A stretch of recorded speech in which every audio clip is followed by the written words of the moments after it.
Hello বন্ধু, আমি চলে এসেছি বাঁকুড়ায় কাজের সাইডে। দেখছেন এখানে আমার কাজ চলছে। যেসব কাজগুলো চলছে প্রায় আমার কমপ্লিটের দিকে, 2-4 দিন পরে ওইসব ফুল আমার কমপ্লিট হয়ে যাবে। এই কাজগুলো কমপ্লিট হয়ে গেলে আপনাদের সঙ্গে অবশ্যই কমপ্লিট যে ভিডিওটা আমি শেয়ার করে দেবো। এই যে দেখছেন আমার এগুলো প্রায় কমপ্লিটেড হয়ে গেছে। এগুলো পরিষ্কার পরিচ্ছন্ন এবং হাতল লাগার কাজ চলছে। এসব কাজের ফাঁকে একটি মালিকদের থেকে ছোট গিফট আমরা এখানে ব্যাগ নিয়ে নেবো। আপনারা তারা এই সময় আমার চ্যানেলটাকে অবশ্যই লাইক এবং সাবস্ক্রাইব করে দেবে এবং বন্ধুদের শেয়ার করে দিতে ভুলবেন না, অবশ্যই শেয়ার করে দেবে।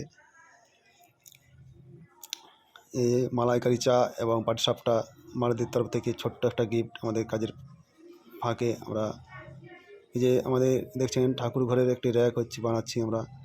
এসব অনেকই কাজ আমাদের এখানে চলছে। যেসব কাজগুলো চলছে অবশ্যই তার ভিডিও করে আমাদের শেয়ার করে দেবো। এই যে দেখছেন এটা আয়রন টেবিল, যেটা 2-in-1 কাজ হবে, যেটা চেয়ার প্লাস আয়রন করার টেবিল। এটা কীরকম কাজ হচ্ছে তার অবশ্যই আমি ভিডিও আপলোড। Thank you.